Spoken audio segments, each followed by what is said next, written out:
I need a legalese to get out of the way first, and the disclaimer is that this talk, the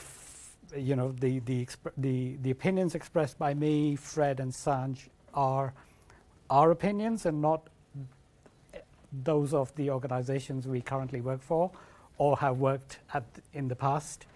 So that I had to get that disclaimer out of the way. I'm not going to spend too much on this. This is a standard slide. You'll see it from various presentations. The only thing I want to say is the motivations that are above the line are external factors pushing organizations to look at scale out of the grid and more compute power. What I liked is the below the line are internal factors that people are now looking at. And there was a talk I attended, so I pinched the middle one, which is risk muscle, which I quite like the term. And it is about using risk as a muscle to progress your business instead of it being a function you just have to do, which is why this scale out and the streaming engines become more relevant. Very quickly, this is we've worked for various institutions, and this is a distillation of generally how risk engines are put together. There's a grid, there's a workflow engine, there's potentially a caching layer. It could be a database, could be disks, could be an in-memory cache, trades coming in, output going out.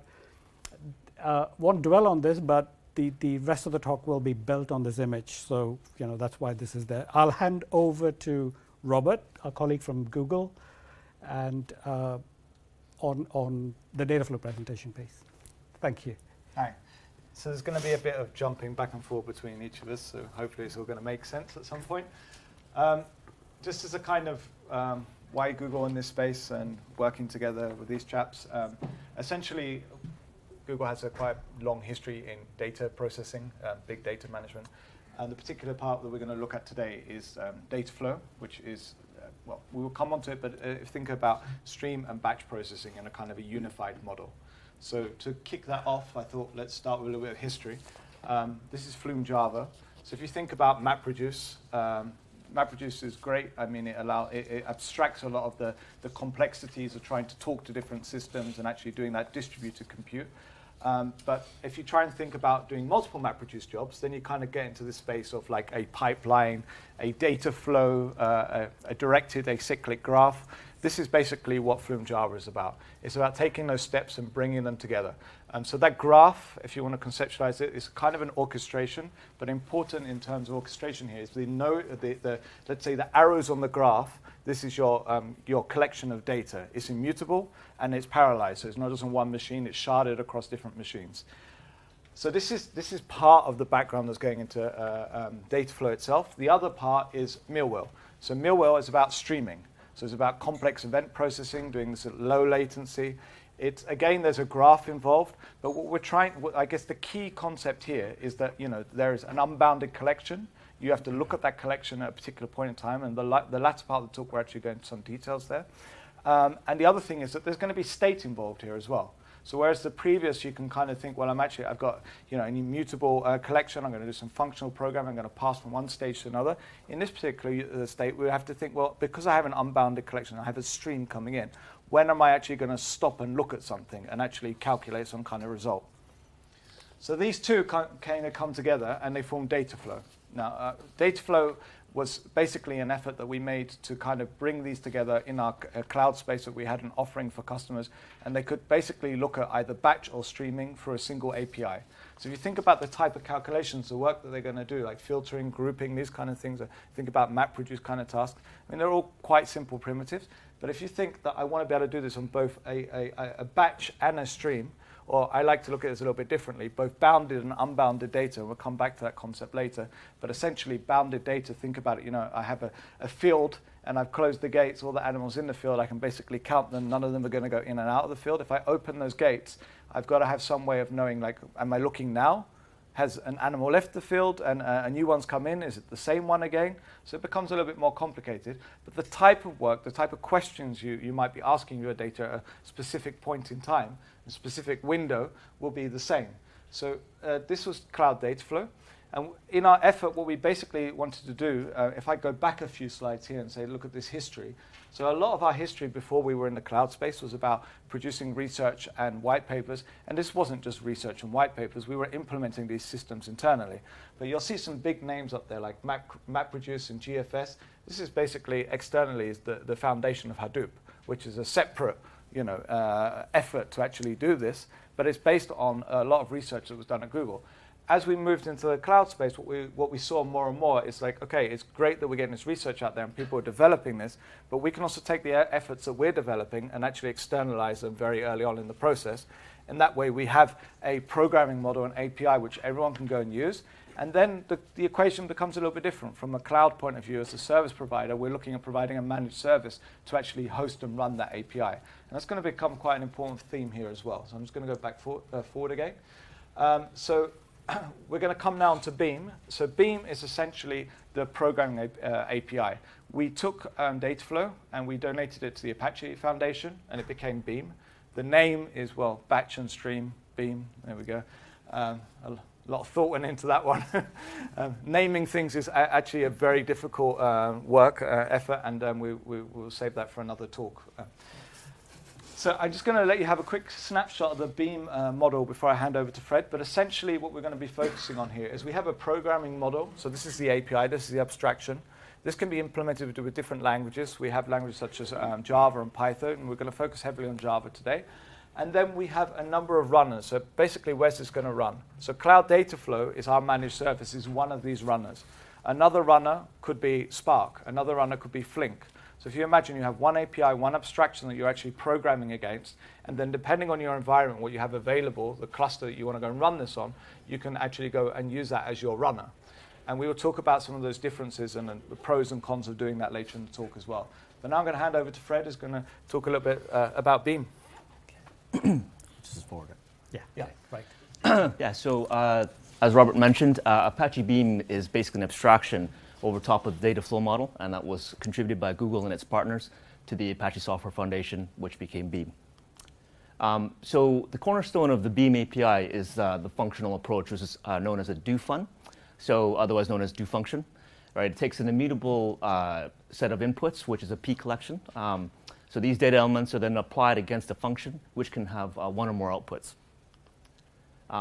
So what happens is the DAG, the graph, is analyzed by the underlying runner. It will optimize how the functions are actually operated on. So you can see here, so we've just said do fun A, B, C, D, but it could be, for instance, loading static data, loading market data, combining it, and then applying maybe a calculation at the end, for instance, in do fun D. Another part of the API is the parallel processing. All right, so by saying the par do or parallel do, you apply this against the functions and it'll run them in parallel. So what's interesting about Beam is you don't control where the stuff gets run. You don't control the parallelization. You don't tell how to serialize the data. Instead, the underlying runner does that for you. So it kind of gives a little bit less control to the programmer, but actually you're concentrating more on the functions and how you apply them to the data elements, which it's a lot less code and it's a lot less work. So an interesting aspect of this is the underlying runner can do optimizations for you. So for instance, in Dataflow, there's a concept called Fusion, where it can see the opportunity to apply two functions simultaneously in memory. It'll keep them, it'll distribute it to the worker for you, and it'll run it in memory, which is a lot faster. So this is opposed to things like maybe Spark or older models where you have to tell it to apply a particular function again on a particular worker. And what that does is people found that it was a lot less efficient, or the programming style became difficult to follow. So eventually they would copy-paste all the code together and back into one function, which is actually against the functional style. So I'll go back to Robert for Dataflow. Yeah, so as I just mentioned, Dataflow is a runner for Beam. So this kind of puts the emphasis, what do we need to do with a runner? What can we possibly offer in that space? So you think you're programming against your API, you're telling it what you want to do, your functional programming style. And then when it comes to actually running this code, well, this high-level architecture here will give you some kind of overview. I mean, there's a part which is compute and storage, there's a resource management part. This is how Dataflow does it. Another runner may do this in a different way. That's actually up to the runner how it wants to implement that. But when we're looking at Dataflow, then we can look at some of the optimizations or some of the added non-functionals that we can bring. So non-functionals, for example, scheduling and monitoring. No one wants to go and spend their time doing that. So if we wired all that in, and that's actually going to our logging systems and our monitoring systems, then you can actually get that information without having to make that effort yourself. I mean, essentially all you need to do is like log your errors and output your messages. Another part is graph optimization. So we just saw one version there about Fusion. Here is we might actually split those functions up, or we might change the order of those functions in order to give us the best optimization. And that very much depends on what you're doing. So that optimization is really actually looking at the Apache Beam programming model and seeing how those things can be combined.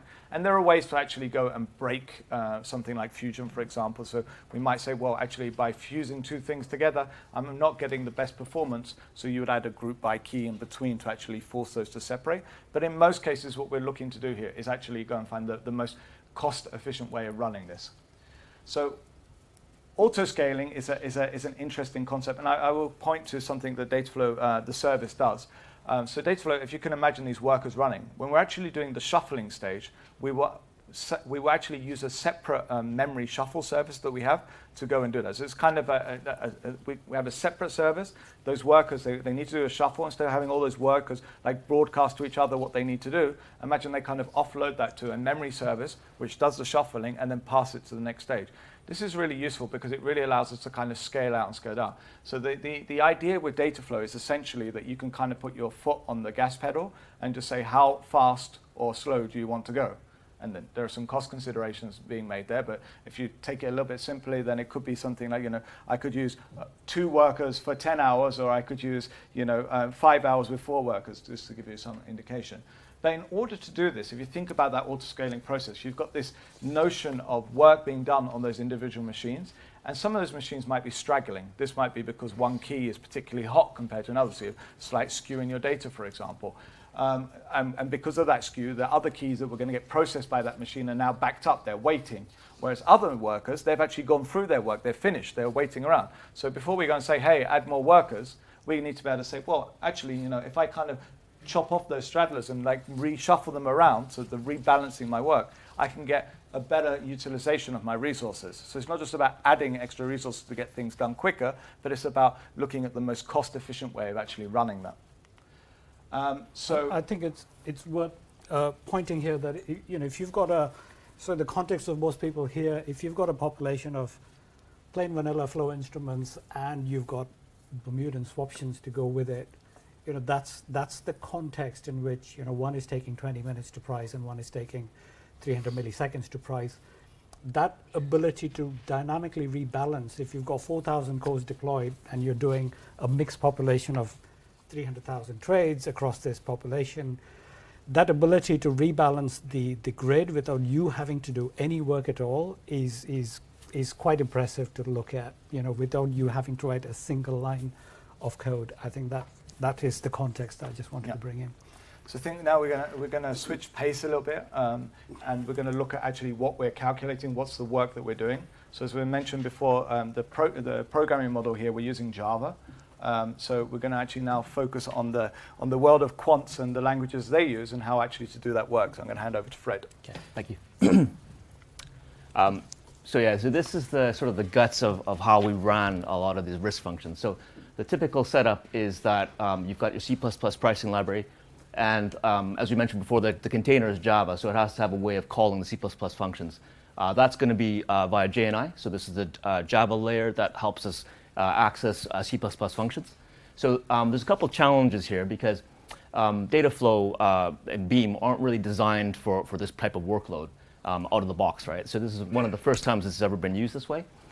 So one of the interesting things was that basically if the C++ causes some sort of access violation or seg fault, what happens is in fact the container will fall over, right? So obviously that's not a good thing. So what Google Engineering suggested we try was, why not call it out of process? So actually start up another JVM and run the JNI and the C++ in that manner. It's worth pointing out that in batch mode, the fallover will happen 4 times, and then the batch will get abandoned. So if you're running an overnight batch, your batch won't complete. And if you're running it in streaming mode, it will keep attempting it forever, so somebody has to go and manually kill your batch. So Yeah. both cases are undesirable cases. So how do you get around that? Yeah, exactly. So so Google mentioned to try and run it out of process, and also it's important. They mentioned to try and follow a dead letter pattern. So what this means is, I'll go to the next slide. What you'll do is your calling process will watch the exit signal of the spawn process, right? So basically, we need to figure out a way to pass the parameters to the outer process call now, because it's no longer in the same process. And we decided on using standard input as a starting block.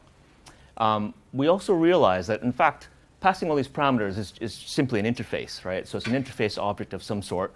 You pass in the entire thing as a pricing context, and then your outer process call can perform all its work. We also found that using disk was a very effective way of achieving that. So what you do is you write the output of the worker container process becomes the input of the external call. Also, conversely, the C++ will write its output to disk, which is read back in by the Java process. And as you can see here, so the process signal is watched by the container process.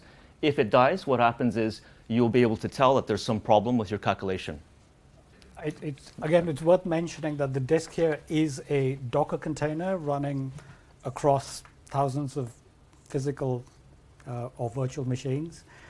And so the disk happens to be that local container that, it's not some NAS that you're wiring to. Yeah. Yeah. I think also just to emphasize again, like in this particular setup, the quant code here is in C++. I mean, I guess this is a common theme to everyone, and now we're trying to use a Java processing framework, because that gives us good semantics on how to actually work with the data, how to distribute the data, so that functional programming model. But yeah, you need this way to actually kind of actually say, go run this calculation with this data. So when we put the disk in between here, essentially, I think one of the things you mentioned before, Raj, was that if you think about these libraries in C++ here, there's a lot of noise potentially, because they might be your own libraries, they might be slightly older libraries, they might be libraries dependent on third-party software. So there's a whole bunch of messages being sent on standard out, and if you're listening to all of that stuff, you're kind of like, okay, which part is my data? So by kind of like abstracting that and saying, okay, we're actually going to store the data here on disk, and we're just going to wait until that process is finished, then we've actually made that easier for ourselves. Now, there's a big question then, does the disk interaction slow this down? But we will come back to that. So if you're using a third-party XML parser, for example, and it is spewing out a whole bunch of logging messages out, you can still send that to Stackdriver and trace your logs, but you can separate that out from your output results, your risk or your PV that you're calculating by making that C++ call. So that separation is quite neatly achieved by going through that disk process. So we want to also mention the serialization framework that we chose. Now, you don't have to use it, but we chose protobuf. As you can see, it supports a lot of different types of languages like Java, C++, Python, etc. So what it gives us is it'll generate the bindings for you. And what's important here is you can use a consistent sort of programming style and API, right, across different boundaries without writing lots of code. I think each one maybe uses 2 or 3 lines of code to both serialize and deserialize that data. So it's a very effective way of crossing these language boundaries. So yeah, just in here, all we've done is basically show that the protobuf is what we've written there. And so it serializes to disk, as we mentioned, and then the output is, again, read back in by the Java process. So one of everybody's favorite topics is testing. So what the protobuf gives us is the ability to have the output of our unit test in the Java side become the input of the unit test on the C++ side. So what this does is actually really effective, that you separate the IT team's use cases from the quant team use cases. And especially, I think, in production, this is where it becomes very useful. You can actually output this protobuf context to somewhere like your database or a file system if there's a problem during pricing, which is, every once in a while you have to have some of these problems, right? What happens is you can just pass that protobuf to the quant team so they can debug it. You don't start up big UAT systems, databases, message queues, all that stuff. They just use their C++ main method and they can run the protobuf. So we also realized, interestingly, that once you can do an out-process call with C++, actually you can do with any language. So using the Beam API, you could call Go, you can call Python. And so this is in the context of running your workflow using Java. Python is also supported by Apache Beam and Dataflow out of the box, so you can write the entire thing using Python API. But it has a few limitations on the things like windowing, and its API is maybe not quite as advanced usually as the Java one. Yeah, it is catching up though. Yeah, the API is trailing a little bit, but essentially, if you were, let's say you were using C and Python, then you could say, well, actually, do I want to use Java for this orchestration? In this case, I just want to emphasize that the protobuf really gives you that abstraction. So the point you made of like being able to go and store that data from the different stages somewhere in a key value store, and then kicking off like for an individual trade that maybe we don't understand, that library again. We have that segregation of responsibility. We have that separation, which allows for testing. And yeah, protobuf is a very compact serialization. So great performance. We'll see a little bit about that later. And also, again, working with different languages. I mean, it's just literally creating those bindings from the language, and the protobuf libraries actually provide you with the tools to actually go and create those bindings.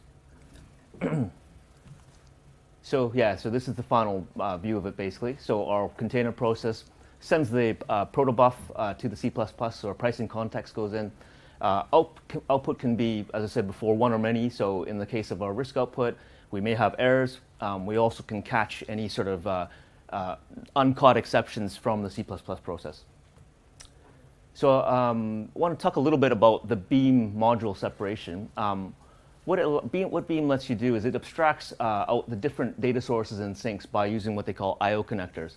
So with very little code, basically you can set up both inputs and outputs to your pipeline code and functions.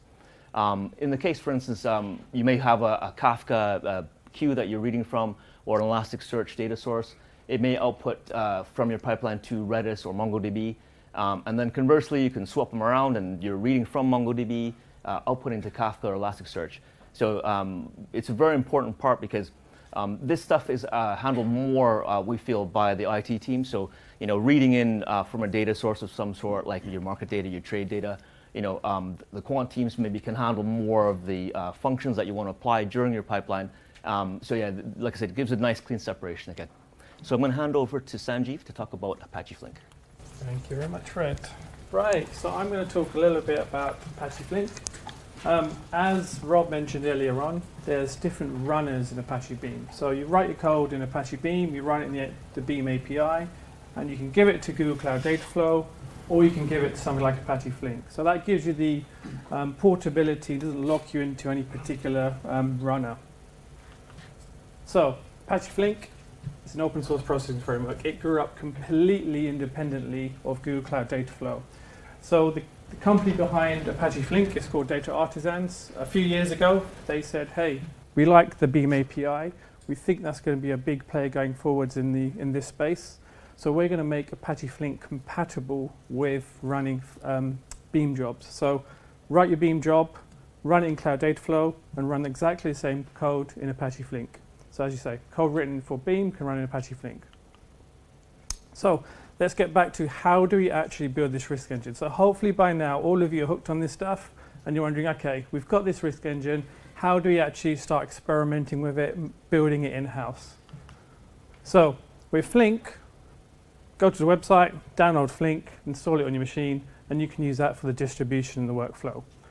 On the left-hand side, as Fred has talked about, you can use MongoDB as your I/O connector. So you don't have to worry about any other complications in terms of running different sources. So for what we've done, we use MongoDB, but you can use Redis, you can use a JDBC connector, any type of source will do. Running Beam. So as I've mentioned, your Beam job runs on Flink. No code changes. Obviously, if you're using MongoDB on-premise in your data centers and you're running with, let's say, Bigtable in the cloud, you'll have to use a different I/O connector. We won't go into the details of what the code looks like. However, we will hope to come back and talk about those idiosyncrasies. we will write our results to disk just to make things easy. So as part of the work we've been doing, this was set up on a customer's premise. We were taking trades, taking market data, running our risk engine jobs, and writing our results to disk. So if Flink and Dataflow can kind of do the same thing, why not just use Flink? Now, Flink is not a managed service. Cloud Dataflow is. So with Flink, you have to configure and scale everything. So as potentially many of you work for financial institutions, acquiring hardware, the expertise to actually run these technologies at scale is not a trivial task. So you could, if you wanted to, run all of this on premise and not worry about all the cloudy type stuff. However, it's a non-trivial exercise to do this. And if there's one thing you take away from Flink versus Dataflow, just remember Flink is not a managed service and Cloud Dataflow is. And if you go down the Flink route, you will have to go do all the work to configure and scale. So, doing it yourself in your own data center, you can install Kubernetes, use Mesos, or some other kind of orchestration or virtualization technologies. Personally, so when I was doing this, I used Ansible because we couldn't get any of the other tools to work in our environment. So it was a fairly low-tech system. If you don't want to do it yourself, what could you do? Phone a friend. So Rob's already talked about the Google Cloud experience using Google Cloud Dataflow. You could install Flink on the Google Cloud platform. Not sure why you'd want to do that, but you could do that as well. On AWS, you can use Elastic MapReduce, so Flink is supported on that. And in Azure, you could probably use a Kubernetes engine in Azure to install Flink and run that at scale as well. So again, many different ways to run Flink. It's, I guess, a little bit more flexible in terms of what you can do. If you still really need to run on-premise for security reasons, you can't get your data to the cloud yet, I would strongly advise you to look at the Data Artisans DA platform. So I guess there was a similar slide shown a little earlier about Cloud Dataflow and the logging and the metrics, etc. So this is not an open source piece of software, the DA platform. This is something you have to go to Data Artisans, pay for it, and install it on your machines. But this offers some of the kind of monitoring and stuff which no one really wants to create in a bespoke manner. So if you really want to run on premise, take a look at that. And I don't work for Data Artisans, by the way, so it's, I'm not getting paid for plugging them. Okay, during development, what do you do? So if you've got Beam and Flink, and you've got your MongoDBs running, you can actually drop MongoDB. So as Fred has mentioned, with the I/O connectors, you can just pretty much go to disks. So you can start this up on your machine. Anyone who's Docker aware can just do a Docker pull Flink, write the Beam jobs, and just run everything on your machine and not worry about all this fancy cloud stuff, which is always going to go wrong. No, I'm only kidding. It's all great. Okay, during testing, you should use the cloud. So even though I've said you can run your Beam job, run it on Flink, take the same code, and run it in Dataflow, there are differences between the runners. So Fred mentioned Fusion, Rob mentioned the straggler. So if you've got one node with lots and lots of queued requests for, let's say, Bermudan swaps, it will rebalance that for you. Flink won't do that for you. So Cloud Dataflow gives you a lot of a value add on top of what you can get from Flink.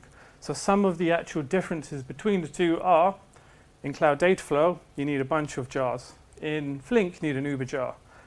Not a huge problem, but you have to make sure you kind of build your DevOps to make sure you can package for each environment and test and actually do some kind of back testing as well.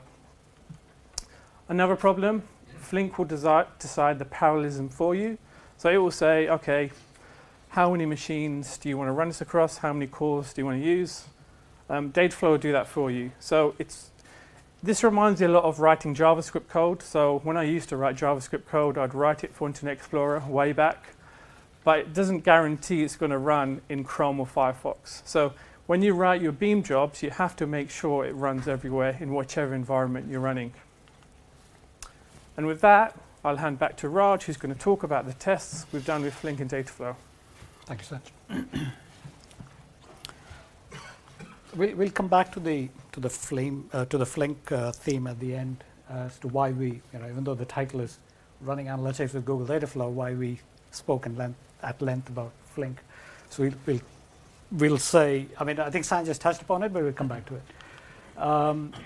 So here are some results. The left-hand side is the XML JNI results.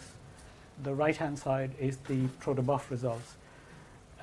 And what I'm trying to highlight here is that if you look at the blue bars at the top, which is the left-hand, the right-hand side, it's Dataflow.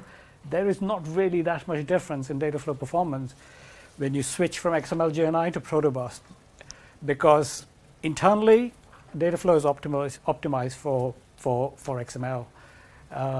When you try and do it on premise and you use unoptimized parsers for XML, when you switch from protobuf, from XML JNI to protobuf for Flink inside your data center, you will find that there is a reasonable difference between your performance of your grid when you switch to protobufs.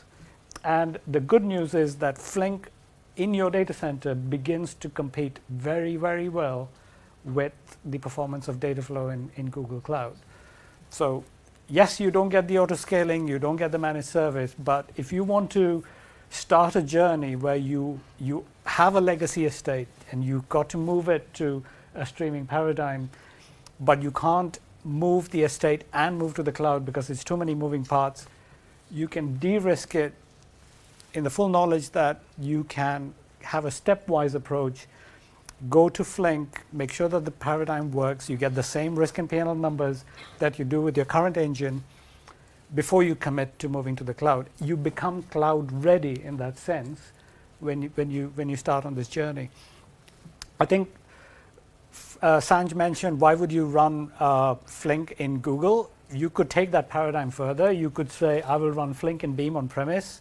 I'll get my results. I will run Flink and Beam in Google Cloud as my next step, and then I'll move it to Dataflow as my next step. So you can actually go down that journey to move to Dataflow in that incremental fashion, so that you keep your moving parts. It is production systems. You will get screamed at if it goes wrong. So you can sort of control the risks by moving in that incremental manner. If you're doing Flink in Google land, you will use a tool called Dataproc, by the way.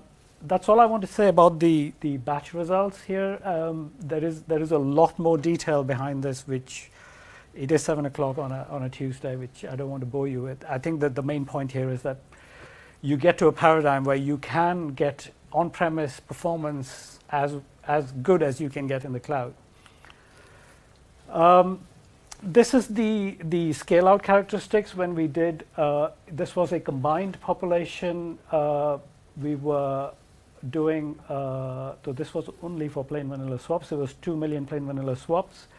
And what happens, what I want to highlight here is that in our case, we were using open source quant analytics, and the interest rate curves were built from FRA futures and swaps. The interest rate curve is being bootstrapped in the C++ memory every time you make a outer process call. So you find that there is a flattening of that scale out when you go beyond, let's say, 4,000 cores. If you really want that to be linear all the way to 16,000 cores, you have to start looking at your data structures, at your quant libraries, and can you serialize your bootstrap forwards and discount curves in advance and start sending that discount curves with your trade population? You might find that the linear characteristics of the scale out is different. So I think particularly for quants who will now control the workflow and will see the data structure, the influence of the data structures that you use with your C++ code, you get a very direct feedback loop as you change your data structures and you see your scale out. If you do this in the cloud, you can get that scale out very quickly. You can do it on premise and see how linear you are and at which point you become nonlinear. And I think that what we find is the amount of code you write is literally dozens of lines of code to achieve this. The amount of code base you get to achieve this is really small. Raj can also mention, so when you're doing this testing, all you're doing here, you're not changing any code, right? The interesting part is we literally would just change the number of vCPUs on a particular machine, the number of workers it's using. So you can run this by literally just changing parameters. So again, because it's a functional approach, right? All you're focusing on is what functions are you applying against the data elements, right? So I think that was a very cool thing. And the fact that Sanj mentioned you must test in the cloud is because that dynamic rebalancing characteristics you get with a managed service, which you can try and achieve it on premise, but good luck to you. I think it's a lot of effort, which it's easier to buy in. So that is the end of our. So far we've concentrated on batch. So because we were talking about analytics and data structures and the focus was mainly the B part of Beam. So now we go to the EAM or the streaming part of Beam, and I just want to introduce the concept that you've got market data that is changing, and conceptually if you have I think Robert will introduce this concept better, but you have this concept of event and processing time, and let's say you've got a book of 30,000 swap, it's $1 book, and you want to price it every 2.5 minutes, because you can actually price it every 2.5 minutes. You can start windowing your population of trades on a fixed window of 3-minute intervals. And really the concept is, if during that 3 minutes, if some of the trades change, how do you value those trades that have changed during that 3-minute interval and merge the windows of your book valuation? So you're valuing it on a book key versus the values you get on a trade key. How do you merge them back? And so this is work in progress at the moment. There is a lot of thought that needs to go into this, but I'll hand over to Robert to introduce the concepts behind windowing. Yeah, thank you. So we're going to go through these questions, but I guess it's worth pointing out at this point, we've done the batch testing and we've started to work on the stream testing now and seeing okay, how can we actually get this to, let's say, closer to real time? So as things are happening, when do we want to actually emit a result and tell the world, this is going on? Then you have to start thinking about the semantics surrounding your code. So let's break this down. I mean, there are kind of 4 questions. What results are you going to be computing? Where in event time are these results calculated? So let's think event time is when that actual thing happens. In the real world, something happened, and we want to do something with that. But we don't get to see it in event time. We get to actually handle that in processing time. This is the moment where I'm going to say, right, I've seen that event, and there is a lag between those two. I mean, if you could eliminate that lag, then you potentially make a whole bunch of money, I guess. And then it's how do these refinements relate? Now we'll come back onto that last piece, that last question a bit later, because that's where it starts getting a bit complicated. So first of all, what are you calculating? So let's do something simple. Let's sum integers per key. So we have keys, let's just call this our trade key, and we just basically want to add up the value, or whatever else. Here you can imagine your do farm where you're actually going out and calling that out of process quant library and say, here's my trade, go and calculate the value of this trade. And then you get it back, and maybe you're going to aggregate this. So there are different things you can do here. But for example, here we're just going to keep it to, we're going to sum the values for a particular key. So if we were to do this and run it straight away, essentially what we have is a global window. Once we've processed all the data, we can emit a result. So event time here at the bottom is when these trades actually occurred. The processing time is how long it actually takes us to actually go through and price all these trades. And then we're going to aggregate them, and we get to some number at the top there, which is 51. Once I've finished all my processing, I can tell the whole world, hey, the total is 51. So can we do that a bit, can we be a bit more clever about that? So we can start splitting this up into windows. In this particular example, we're going to use fixed windows. There are different types of windows you can use as well. There are fixed, there are sliding windows, there are session windows. When you think about a session window, for example, it's an inactivity in event time between 2 things happening. This is very common in the online world where someone's on a website clicking around and suddenly there's a pause and you think, okay, now I want to kind of, emit some kind of result. I want to tell the world what happened with that user in the last 10 minutes. But for now, we'll go on to fixed windows. So we're going to fix windows of 2 minutes. And these are on the event time axis. So basically, we're going to split the event time now into 2-minute windows. Now, if we don't actually trigger this, and we just trigger this as a global window, and so we don't do anything clever with the triggering here, essentially, we split that up. We will get a value for each window depending on where the trade actually happened, in which moment of event time. But we need to process all the data before we can emit a result. But now we're not going to emit one result. We're going to emit 4 separate results, one for each window that we're looking at. So we've broken it down, but we still have to wait until we've done everything before we can emit a result. This is still batch. This is still effectively bounded data, although we've broken it into windows. The next thing that we need to introduce is this kind of triggering. So we want to actually emit the result of that window at a point in time. This is what we do here is trigger at the watermark. The watermark is our interpretation. This is, let's say, some of the more difficult stuff. Our interpretation when we've actually seen all the given events for a particular event time, a period of event time. So this dotted line here, this is the ideal watermark. This is basically saying there is no lag in the system. I can process things as quickly as they happen. Well, that's not the case. So imagine that we're actually consuming data from a queue here, from a messaging system. I need some way of actually talking to that messaging system and all the processes that come after, or the code that you're running after, of actually understanding when I can trigger when that watermark is occurring. So if you look at the far right of each window here, this is when we're actually trigger it. So when that watermark actually passes to the next window. And then we will say here, now we don't have to wait until the end of processing. As soon as that window, this pane fires, we can actually say, right, I have 5. And you can start emitting these results out. So we can say, within that window, for this trade population, for example, I now have a total of 5, a sum of 5. And within the next window, I have a total of 22. But it's a problem here, and that's that 9 up there. That occurred, if we look in event time, that occurred at 12:02. But we didn't actually receive it due to some lag until 12:08. So what do? Do we just forget about that and just leave it? I mean, you could do. You can also talk to the system how you're actually going to work with that data. So that's the next part. That's how do these refinements relate. So in this particular, let's look at the late firings, and we're going to accumulate the data in the panes. So essentially what we will do, we will emit the result 5 when that pane fires, but then we will also trigger again later to say there's an update in this pane, and then we will give the result again a 9, and we've accumulated the results. So we actually retained that state, we retained that 5, and when we got that trigger later, we said, okay, 9. So hopefully that gives you a kind of idea of some of the stuff that you have to do when you're trying to do this in a streaming context. So you're looking at your unbounded data, you're splitting this into windows, and then you're deciding for yourself how you actually want to work with those windows, when you want to trigger them, and how those interactions, if things come early or things come late, what you're going to do with them. You can accumulate, you can retract, you can accumulate and retract together. So there's a whole bunch of stuff you can do there.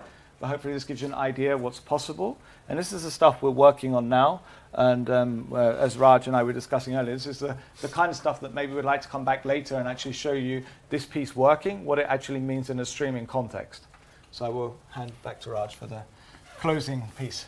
I think the only thing to remember here is that when we do trade pricing, you've got your market data, which is orthogonal to your trade streaming coming in, also moving. So you have to make some fundamental choices. If I'm going to value my book at time t, am I going to value the entire book with a consistent set of market data, which is at the beginning of that window?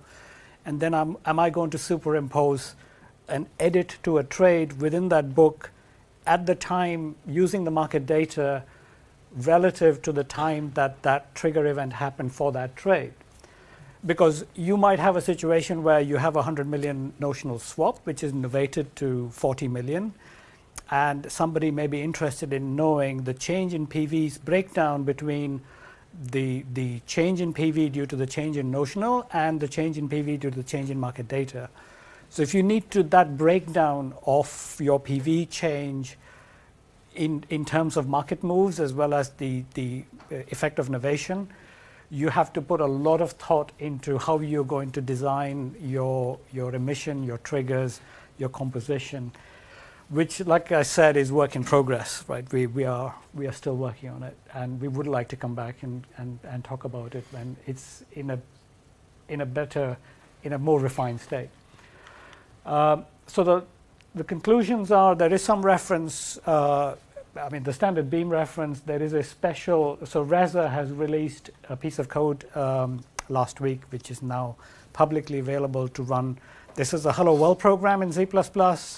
You can see how the call is made from Beam to C++ in Hello World. It has all the elements for you to then plug in an analytics if you want to. So it starts very simple, but it has got some very core important concepts, which is really worth looking at. And please feel free to make Jira requests in that GitHub if you have issues and you've got other things you would like out of it. So the main emphasis here is that there are multiple runners. There's one API. And the runners are Alibaba, JStorm. So you've got a cloud. You want to run it in Alibaba. You've got JStorm. You've got IBM Streams. You've got and the number of the family of runners that will run Beam is only increasing. So we think it's a very powerful API. We have done a lot of work to separate out the I/O part from the actual pipeline construction. And that is not a trivial task. It has taken us 4 iterations to really refine that technique. We have not gone into that code because of lack of time, and it is quite heavy stuff. But if you, the one thing you will notice when you actually go through a standard word count tutorial on Beam, it takes a Shakespeare passage and does a word count on it. It doesn't show you how you would separate out your MongoDB I/O to your Oracle database I/O to your Bigtable I/O. So there is some clever techniques in Beam and supported by Google through pipeline options that allows you that separation. Happy to speak to people individually if they're interested more in that space. But that is the end of the talk. That is our conclusion so far. Thank you very much for listening.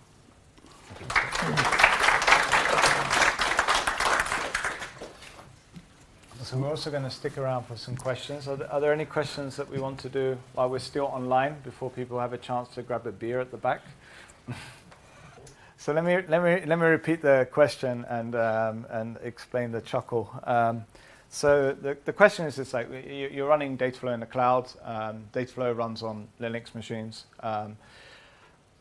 So the question was like, can I use a different operating system to Linux? Can I use Windows, for example? And why would you want to use Windows? I'm guessing I'm preaching to the converted here, but you'd want to use Windows perhaps because you want to kind of show the results are actually the same as what you're already doing now because you're using Windows compilers compared to Linux compilers, and there are differences in numerical values, and when you're talking about very big things and very small things together, they tend to become quite annoying. The answer: can you do that with Dataflow? No, it runs on Linux. And essentially Beam, if the runner itself is Linux based in the cloud. If you want to run Flink, the test that you guys have done so far that has been on Linux as well, you are exploring other options. I would put a big caveat here and say that it's perhaps a good opportunity to consider, whether you want to run your stuff on a Linux-based system. That's my personal opinion. I will defer to Raj for a more elaborated opinion. Short answer is yes, you can. The Apache Beam has a thing called text.io, which was only supporting the Linux kernel till last year. There's a version of Apache Beam that came out from 2.1 which supports text.io on Windows operating systems. How scalable this is going to be, how stable this is going to be, we ourselves are experimenting. We don't have the answers yet, but the short answer to your question is yes, moving analytics from Windows to Linux is not a trivial task. And if you're itching to have a go with Windows but you will be restricted to Flink and Beam. So you'll have to run Flink as the runner, and you will not be able to run it in Google Cloud. You could run it in Google Cloud by spinning up Windows machines in Google, so you can do your own stuff there. So yeah, the short answer is yes, you can, but no promise on the scalability and all the other characteristics we talked about. I think also it's like Apache Spark. I think you can run it in Windows, but it's not recommended or supported. I think that's basically how it's put. So essentially it's here how you kind of trigger the watermark. I would say it really depends. I would say if you're working in a streaming mode, you should start wrapping your head around the idea that things aren't necessarily complete. That is the whole nature of being unbounded. If you're looking for a bounded scenario, then there is nothing to stop you from saying, hey, I'm going to orchestrate this batch to run when all my data is being collected and trigger that. That would be a simple approach. You could definitely look at having fixed windows that capture that time for you as well, or do something like a sliding window which overlaps. But I mean, if I was advising someone and they said, look, I've got a bounded situation, I say, like, how often do you want to run this? I mean, like, yeah, we want to run this every hour, for example, or every 15 minutes. I mean, what kind of time interval? So I'm thinking more about it. So a question here would be, how do you know when the data is complete? So what signal do you get? So that's what we'll cover. Okay, so the question here, just for everyone else online that is perhaps listening, I hear there's like 10,000 people online now. So the question is basically, all right, I want to be able to run like all the time, but I want to actually trigger something happening. So this is very much the area that Raj and I have been speaking, Fred, we've been speaking about these recent days, and it's basically saying, okay, what is that trigger? Now that trigger might be market data being refreshed, for example. That trigger might be something from another system. So essentially, you've got different inputs here. One of the concepts with Beam is side inputs. So what you could basically say is, I'm going to actually the window I'm going to trigger on something like a pub sub event, so a messaging event that I receive, and when that's triggered, that will be my first point, and then I'm going to use those side inputs at that time to go and do my processing. So it's really kind of understanding what's going to trigger that. Yeah, I would be happy to discuss that even, further with you. And actually, I think that's one of the things that Raj is keen to propose as a follow-up talk in a few months, for example, when we actually start looking at different ways of what are we going to react to? Are we going to react to trades coming in? Because they're essentially, depending on the size of your organization, they could be coming in all of the time. Are we going to react to market data changing? Or both, perhaps? Are we just going to have one pipeline, or are we going to have multiple pipelines? And then how are you going to serve that result to the user as well? So you might say, well, actually, I'm going to take snapshots of market data and just price all my trades and serve them up constantly to the user so they can actually see, based on this snapshot of market data, what's happening. You might have a parallel pipe there saying, as soon as the market data is refreshed, start repricing everything and show those deltas. So there's quite an area of exploration there. So when you look at windows, there is fixed windows, there is sliding windows, there's session windows. I wanted to go to session windows first, and I've been discouraged by various people to start with fixed windows, get your head around it before you move to session windows. So I think what the context in which your question is being asked perhaps sits in the session window space, but it's a difficult, windowing is difficult. There are many moving parts, and to add to the complexity, we have got two orthogonal moving parts, trade and market data. Both are unbounded. So I would start with fixed windows, get my head around that concept before delving into the more complex areas of session windows. And this is completely right. This is something you evolve as well, no? I mean, like, you go for a state where you can't do anything in this because, you've basically got some restraints, be that the size of your data center or be that the complexity of the system that you're working with. So the nice thing about the Beam model is that the semantics that you're using to describe the windowing, the triggering, that part, are separate from that, what is the function I'm performing. So if you get that part first, like first of all, you do like your global window, you do a batch, and you say, right, go and calculate this, get the part working with the quant libraries, maybe have some fun with the numerics along the way. And then once that's all running, then you can start saying, what can I trigger on? What data do I want to actually refresh on? Now that may be something where you say, essentially, I'm going to trigger every hour, or I'm going to trigger every 5 minutes, and I'm going to have here like a refresh of my market data every, so often. Or it can be something where you're literally handling these two streams, orthogonal streams at the same time, and then you're going to get into like, what am I actually calculating now? What data is in this pane that I'm actually, working with? It is worth noting that Dataflow is really suitable. If you're starting to look at the microsecond, nanosecond space, it really doesn't fit in that space, right? This is not high-frequency trading system. This is high-speed risk, not high-speed risk.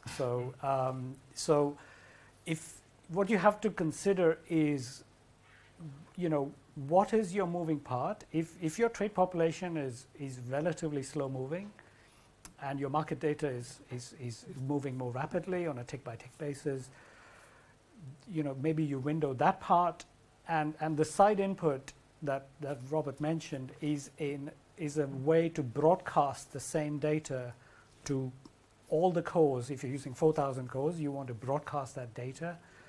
The side input concept is to broadcast that data, and the shuffling and all that other mechanism is taken care of for you by Google Dataflow.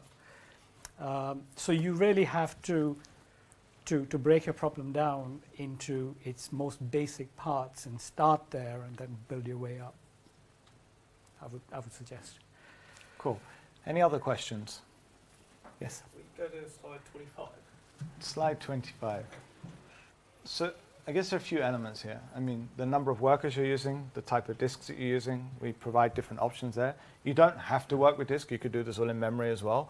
But essentially, I think if you consider the amount of things that you're trying to calculate, and you think, okay, this is happening, it's not just one thing. I'm not trying to get like the lowest latency on this one thing. I'm trying to get a high throughput. This was not actually an impediment to that throughput. So it was an easy way of abstracting it and saying, hey, I've got a problem here because this thing is just spewing out like whatever, because there are some libraries involved there that just happen to throw everything on standard out. We didn't want to go in there and mix up with all those libraries. So we said, like, okay, let's just focus the output from my piece, put it onto the disk, pick it up again. And if you think about all that happening in parallel together, it wasn't a huge impact. I think that you switched from like spinning disk to SSDs at some point. So curiously, I think Fred talked about streaming I/O before we used the disks paradigm. So when we tried 2 million swaps with the streaming I/O, and then we switched to disks. The difference was, I think we were using a fixed set of cores, so it was 28 minutes for those 2 million swaps, and it was 28 minutes and 30 when we switched to disks. So we were quite surprised how the effect of switching to disks, we thought it was just going to tank in terms of its performance, but that was not the case. And this is because it's shown in imagery as a disk, but it's actually the local disk attached to that container, wherever that Docker piece is running. It could be the /temp space in there. It might be in memory. We really, you're in the virtualized world now, so you really don't know what is being used. The /temp is that really disk, or is it not disk? Right? And it's worth mentioning as well, you have monitoring tools. So if your IOPS are too high for the spinning disk, you can switch to SSD, things like that. And again, these are all options. So they have nothing to do with your programming and your code, which is a cool part. Another thing to bear in mind here is that if you're, Raj mentioned, if you're running in batch mode, with Dataflow at least, and this is again a choice of the runner, but with Dataflow, if you get 4 errors, it will just say, hey, that's enough, we're going to stop this. In streaming mode, they would just cycle.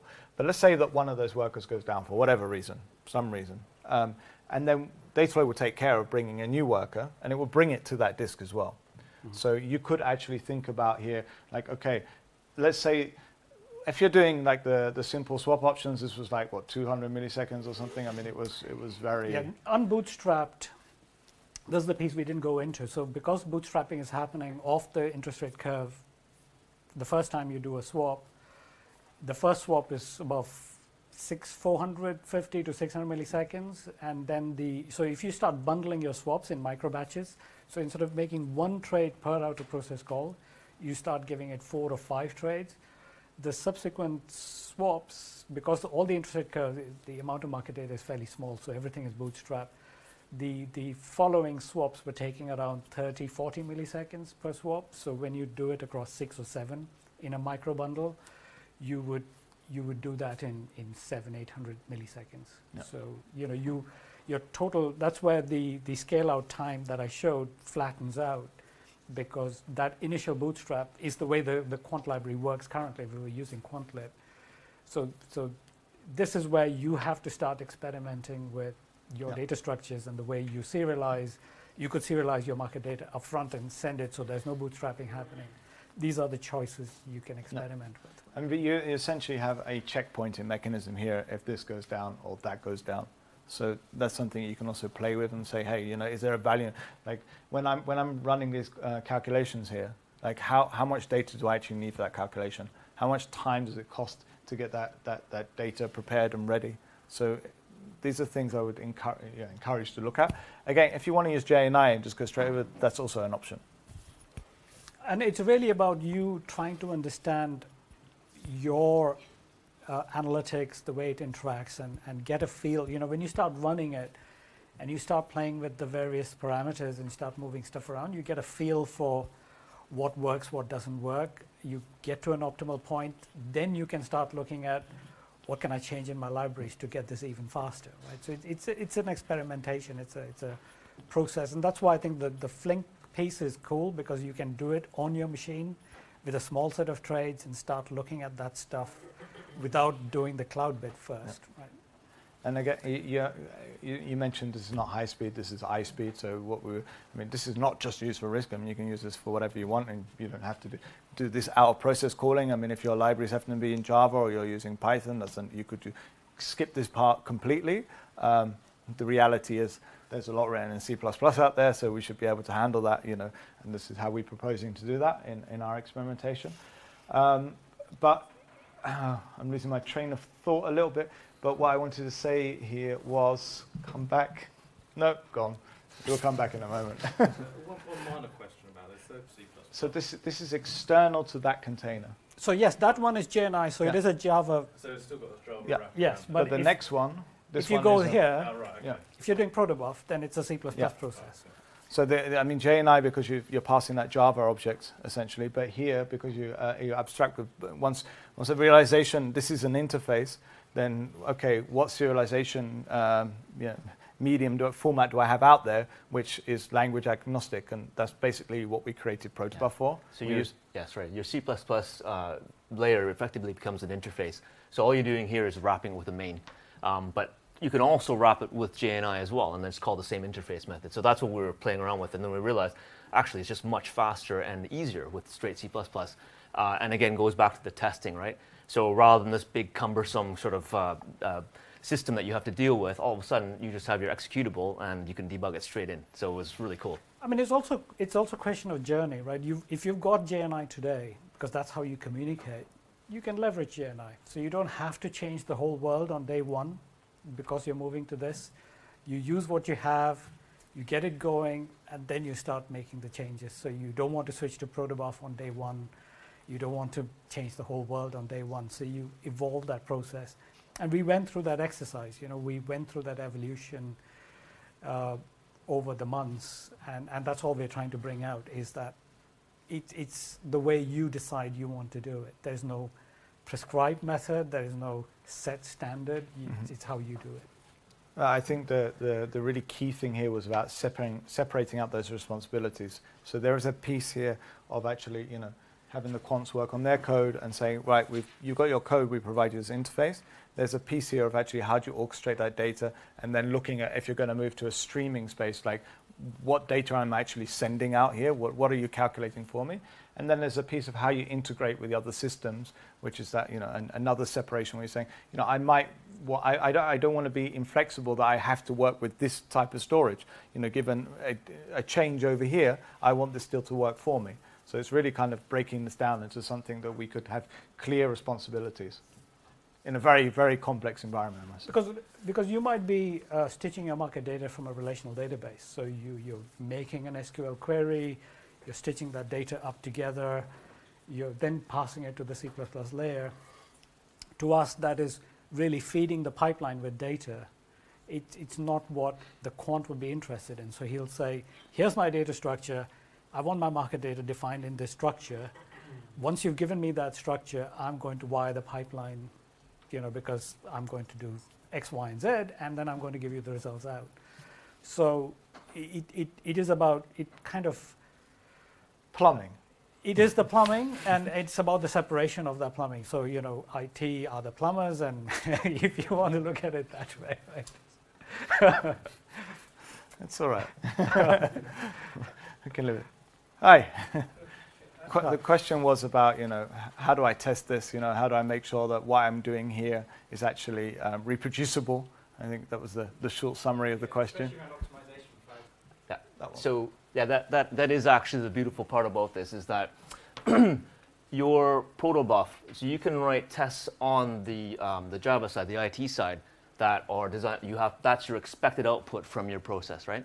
So if it doesn't match, you fail the test, right? Conversely, right, on the C++ side, that's your input protobuf. So again, the same protobuf is used on both sides, if you see, and that becomes your contract, right? Again, it's very simple in that sense, right? And when one changes, so if the C++ side, you say, oh, I want to tweak this parameter, I want to use a different optimization flag, I've just got my new Intel compiler and it's got this new flag here, I want to try it, then you have to create another protobuf here to test, right? You pass that protobuf back to the IT side, and again, they have to match, right? If they don't match, obviously, then it's fair game for everything, right? But so just before we move on to the next question, I think an important part here is, understanding what data you're going to send across. But because you have this separation here, you can kind of work that out together and say, hey, this is what I'm going to generate for you. Is this what you're expecting as input? So you can check that. You run your code and give me an output. Is this what I'm expecting to receive from you as well? So it's that separation. I mean, coming back to the Windows or Linux, compilation, that's an issue. I don't have a magic wand for that. It doesn't have to. I mean, I'll play devil's advocate. It doesn't have to be protobuf. Your contract could be XML, for all you care. Protobuf is nice. Protobuf is not without its limitations. So inheritance models, you will struggle with protobuf. So it's not a silver bullet, but it is damn sight better than everything else that you currently have. So this is functional programming. You should really kind of consider if you want to have like big inherited data structures going through as well. So there's another question. Yeah, the question is why protobuf opposed to XML or JSON? Well, I mean, like, as opposed to, let's say, a class that you're serializing, for example, a Java object, using Jackson, that would be an issue. Then you would need to use J and I. So you couldn't just pass the C++, so you wouldn't have that clean interface. But if you're working with something like a JSON or an XML, well, you could do that. But these are the heavier, let's say, serialization formats, and you need to go and implement them in both languages here. So you need to implement some deserializer and serializer on the Java side, and again on the C++ side. Now that's not to say that not all these programming languages and libraries don't have that for you, but protobuf, and again it's a choice, but protobuf actually provides you with those bindings. So you can define your contract, and then you can create the serialization and deserialization classes for both of your systems, both of your languages. And protobuf is really a very, very lightweight. I mean, like, to give you an idea in terms of looking at something like Avro, which is already binary, and looking at protobuf, you can expect up to like a 20x improvement in terms of speed. So I think that is so it is a distraction. We're not this is not about protobuf. You can do it in XML, but if you're doing it in XML, then you will have to parse it on the C++ side, and then feed your C++ objects with the parsed XML, right? So you'll have a SAX or a DOM parser on that side. You're going to pass the XML here. You're going to parse it on this side. That protobuf just allows your C++ objects. If you pass an int or a string or a primitive date time, it simply translates from the Java space to the C++ space, or Java to Python, Python to C++, C++ to Go, without you having to do any of that overhead. You can physically do all that mapping and do all that. So in the sense your question is right, it's a distraction. It's not what's causing the system to work. I mean, Beam will work even with XML or with JSON. But let's have a quick look at your results slide for a second. Can I just add one thing quickly? Yeah, it's the consistency of the programming style, which is very important because using 2 or 3 lines, you can both serialize or deserialize that object. When you look at the code, they look almost identical in C++ or Java at least. And that's like very easier to use. It's comforting, you know? Like you're not looking at, like, for instance, if you're serializing in JAX-B on the Java side and then using maybe Boost on the C++ side, these two things look completely different, right? So when you're looking at the code, you're thinking, you know, you got to really think about it. Whereas the protobuf style is very consistent across both. The API, the calls are very consistent. So if you try it out one time, just do one simple 1 field or 2 fields, it'll look almost identical. And again, the serialization itself is 1 call or maybe 2 or 3 lines. And then you have the same object in the different language. So it's really interesting to see that. Yeah, and I think another, like Dataflow itself has got a lot of optimizations for dealing with different serialized formats, be them heavyweight such as XML or lightweight such as protobuf. And if you look here at the difference in the results between Dataflow, so essentially here we're looking at Dataflow with JNI and XML versus protobuf.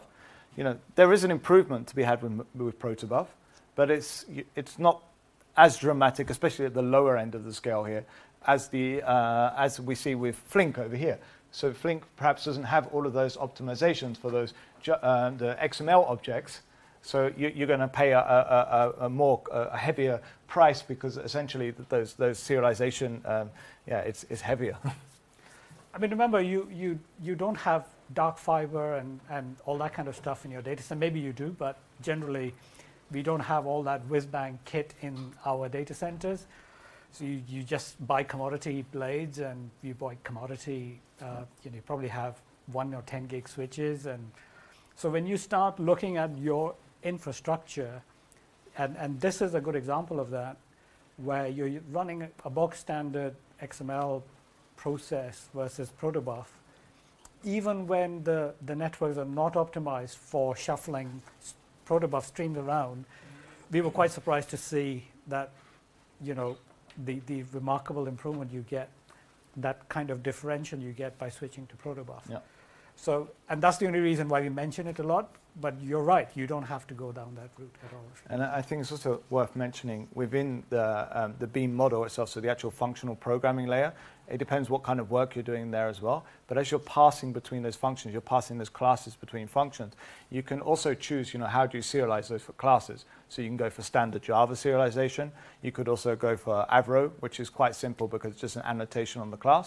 Or you could go for protobuf again, which is a little bit more work. You have to go and create the bindings, but you get basically, you know, less being communicated between those different systems. So you get that performance gain again between the different workers who are communicating. Yeah. Any final questions to? One more. Yes. So the question is here.